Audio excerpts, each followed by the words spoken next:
Alright, so in class we got through our whole example for the analysis of variance or ANOVA, or this comparing a quantitative variable in 3 or more groups. So this video is just to kind of do another example to see how things work. And so again, we'll first start by reading the problem and knowing why we're inside the set of notes. So we're interested in comparing house prices in 4 different areas: Burlington, Edgewood, Florence, and Independence. Well, so I already know I'm in this set of notes. I'm comparing house prices. House prices is a quantitative variable with 4 different areas. So I have 3 or more groups here. Technically, I have 4 groups that I have. So we took a random sample of houses listed by Sipsey Klein, is what I did, and I found the following results in thousands of dollars. Let's go ahead and look at the data. Alright, so here is my data that I have. So I have both of my variables here. So I have the price of the house, which notice numbers in thousands of dollars. So if I see this 179, that's $179,000, as well as the area that is from. Right, so we have our 2 variables. We want to see if there's sufficient evidence to suggest that the average prices of houses differ in these areas, and if so, which are different and how. Well, let's go ahead and bring this data into StatCrunch, so we can kind of look at some things before we dive in to doing the hypothesis test itself here. Alright, so I'm going to load my data.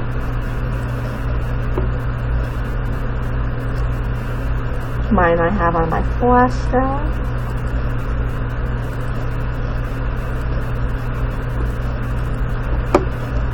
Have it coming in, load my file. So let's just look at some histograms, because we're going to need to assess if it looks normal or not. So I'm going to group this by area so that I get a different plot for each of my 4 areas. And I just want to see all 4 histograms together, so I'm going to put a 2 by 2 there. That way I have that. We don't have a lot of data here, so notice, I only go up to 3. So not a ton of data. So let's also look at the summary statistics, so that may help us decide if it is normal, if it's symmetric. I'm just getting rid of some stuff that I don't really need. So here's our main numbers. So again, notice our sample sizes are pretty small here. But remember, there is not that sample size to kind of like save us for conditions. We actually do have to have all the populations being normal. And so if I look at these graphs, again, they're definitely not pretty. Again, because like if I look at this big dip, right, that's only 1 house difference. So very small sample sizes do make this hard to look at. So just with my other example, I could add markers on here for my mean and median, which are also my numbers I have over here, just kind of to help me see how badly off they are. So this one, the mean and median, look pretty close to me. Right, so that one probably isn't much of a concern, so that's an Independence. Here's not horrible yet, but when I start looking at Florence and I start looking at Edgewood, there my mean and the medians actually do appear to be quite different. So I probably would actually be a little bit concerned with Florence and Edgewood and trying to say that they are normal. Do notice for the problem, though, which sometimes I have to do for you, is that we're going to assume all populations are normal, even though we did look at the plots anyway to kind of see that maybe that really is not the best assumption here, because those means and medians for Florence and Edgewood did look to be quite different. That is something that we're going to have to assume is okay. But one thing that's nice about looking at this before we dive into it, and as you've probably heard me say in class, and I'll keep saying, is any conclusion I make at the end should never contradict my data. So if I look at, for example, Burlington and Edgewood, right, there's about $100,000 difference in the average price, and Edgewood is higher. Right, so it would make no sense if somehow I'm telling you that the price in Burlington is higher than Edgewood, right? But my data does not agree with that.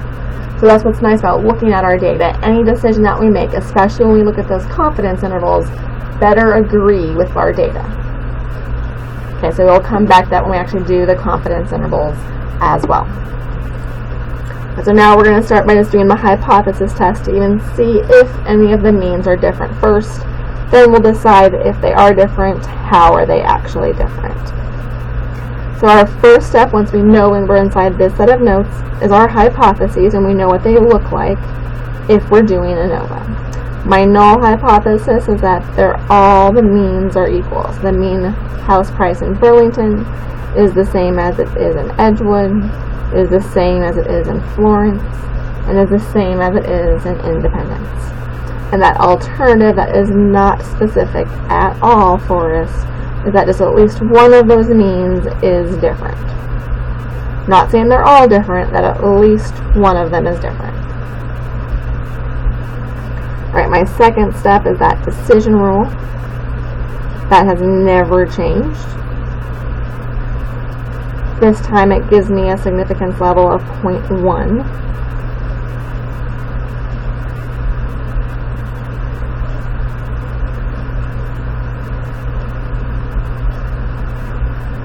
Our third step is our conditions.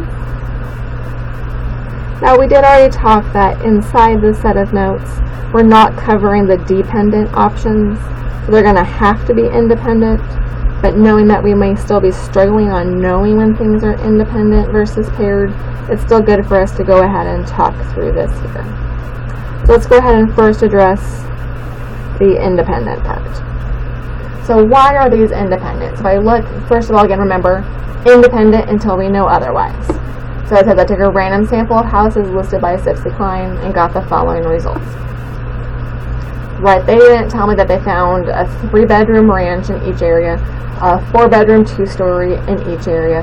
Like right there is nothing given to me here in the problem that makes me think that a house in Burlington is matched to a house in Edgewood, it's matched to a house in Florence, it's matched to a house in Independence. Right, so from what is given to me, I have no known reason to match the houses across the areas.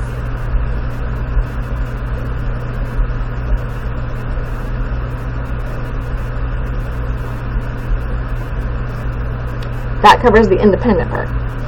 Now right, the random part. So how do we pick things? We got those listed by Sipsey-Klein. Why would I do that?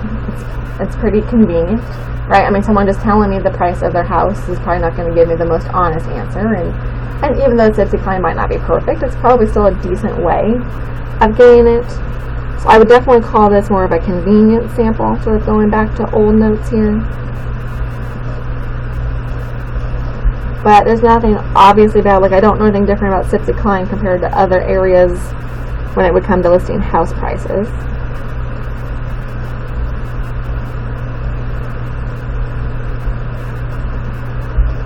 Then, our second condition here is we need to have all the populations being normally distributed. Now again, we actually looked at the plots. Right, and so definitely these two look more concerning to me than the other two when it came to being symmetric. So I probably would actually have a concern here, so I am going to go ahead and list the one that tells me to assume it. If I did just look at the plots here, even I would have some concerns about them being normal. Right, so the problem told me to go ahead and assume that that was okay. So this third one is an assumption. We're not actually going to be checking it. All the population standard deviations are unknown, but we assume that they are equal.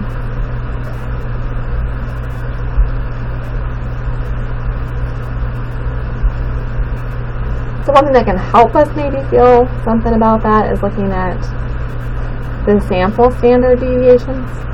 So right, if the population standard deviations are equal, the sample ones probably should be somewhat close. How do you feel about that assumption here? 42,000 compared to 127,000. Yeah, I mean, those don't really look the best, but again, something we're going to assume to be true. Alright, our other part of step 3 is our test statistic, which we get from StatCrunch, which is an F here. And so if I look at my formula sheet, it says it's MST over MSE. So I'm going to go to where my output is. So I'm going to be looking here at my ANOVA table while I'm doing my hypothesis test. So remember, so here's our MS column. Here's the T for treatments. And then here's the E for error. So it's going to be if I divide those two numbers, that's what's going to get me that number. So that is going to be that 22,308 number divided by our 5,767 number, which would get me an F of 3.87. Remember, F is different than Z or T. So, I mean, F is just sort of measuring how different the means are on the top compared to how similar the values are individually on the bottom across our groups. So the larger this number, the more evidence for our alternative hypothesis here. So also the larger this number, the smaller the p-value is going to be. So on that note, we'll go to step 4. So our p-value is just going to come from the output. This is not a T or a Z, so that's why I'm not drawing that picture, because it doesn't look like that. So here's my p-value of 0.0154. So that's what I'm going to write here. Going back to my step 2, that is less than my 0.10. So I am going to reject my null hypothesis. I am going to believe my alternative hypothesis. So finally, step 5, starting with my alpha level.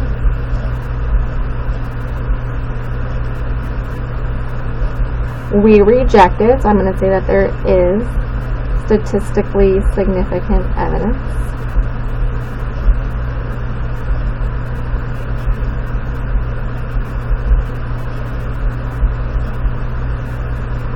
To support.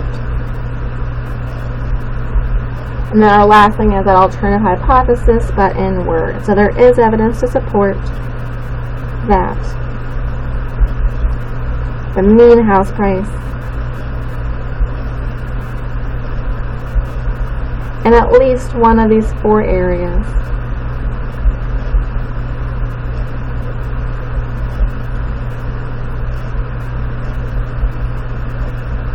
is different.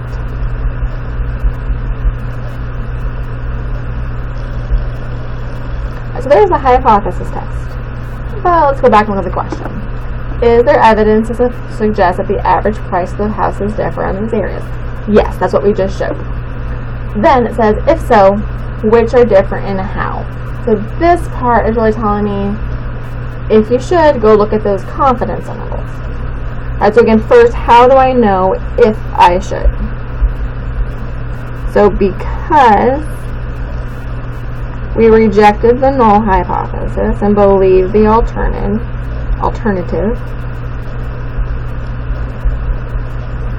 we will look at the confidence intervals.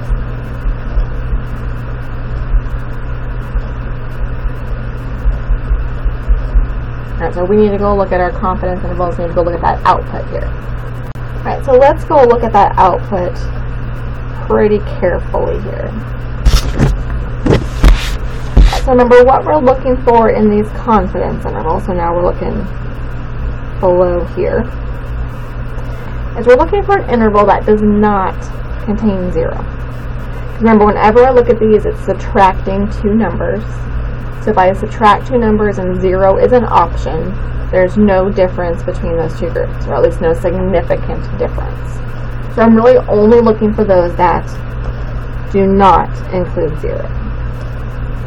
So this one does not include 0. This one includes 0, meaning I don't care about it. This next one also includes 0. And again, anytime you go from a negative number to a positive number is how you know it includes 0.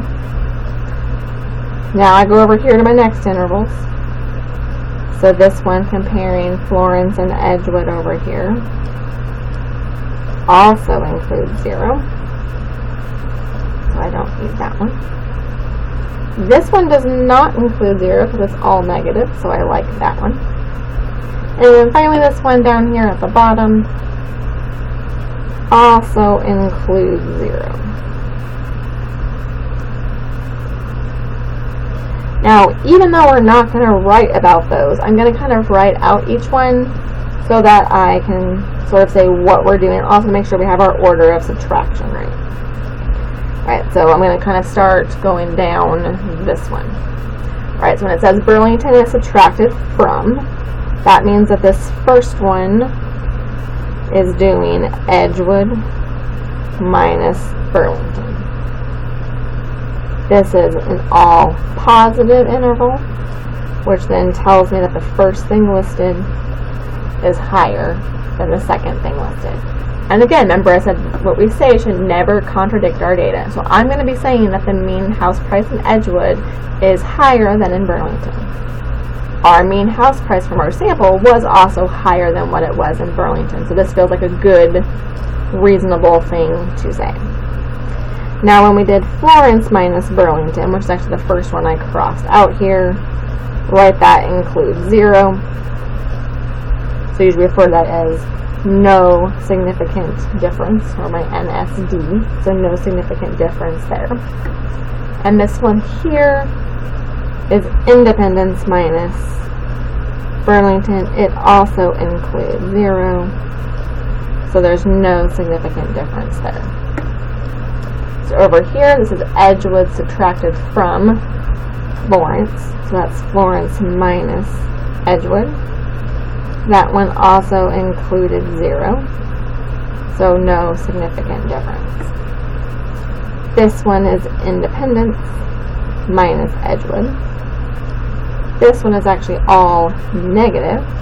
So for it to be negative, the second thing listed will be higher than the first. So I'm going to say that the Edgewood house price mean is higher than that in Independence. Edgewood is higher than Independence. Yes, okay, my data seems to confirm that. And then finally our last interval here is Independence minus Florence. This one also included 0, so there was no significant difference. Okay, now I went through all of those separately. The main things that you would need here from me. So kind of we went through this. Here's my only 2 intervals I care about. Right, so I really care about this and this. Right, so now I know which 2 intervals I actually want to interpret here. And I know kind of what I'm going to be saying. So I know I'm going to be able to say the mean house price in Edgewood is higher than it is in Burlington. The mean house price in Edgewood is higher than it is in Independence. And then the numbers tell me by how much. Alright, so going back to where we were working the problems. So I am now going to be able to say, I'll make my little note of here.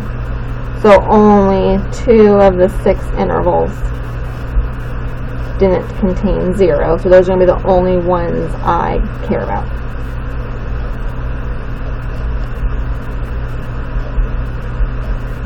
So those are going to be the ones I interpret here. So we use, 90% confidence. So I'm going to be 90% confident that our population mean and what we were measuring, so we were measuring house price,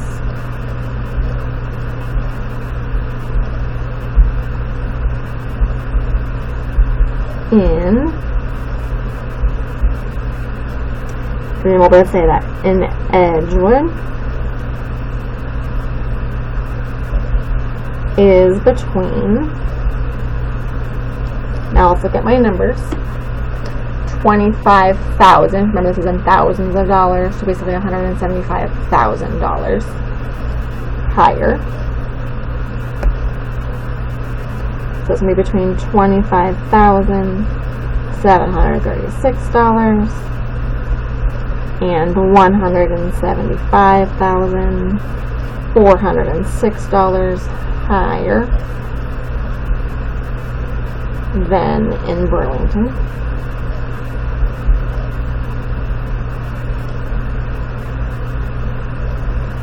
Alright, and then we also can say, looking at our other interval here, Edgewood is higher than Independence.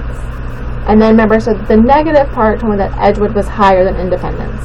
Once I know that, really the negatives are gone. I'm never going to have this negative number in my interpretation. So I'm also going to say that the Edgewood is between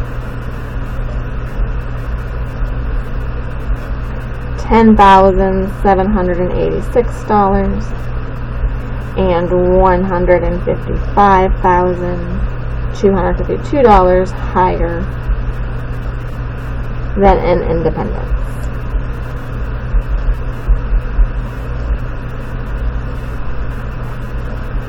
But notice this is all I can say. I can't tell you anything significantly different between Edgewood and Florence. I can't tell you comparing Burlington to Independence. These are the only two conclusions I can really make. That that mean house price in Edgewood is more than it is in Burlington or in Independence. And I can also tell you by about how much. But I can't compare any of the other areas because all those other ones contain 0, which means that there's 0 is an option for a difference, so there could be no significant difference between those groups. In class, we'll do another example before taking your quiz. So feel free to come with questions.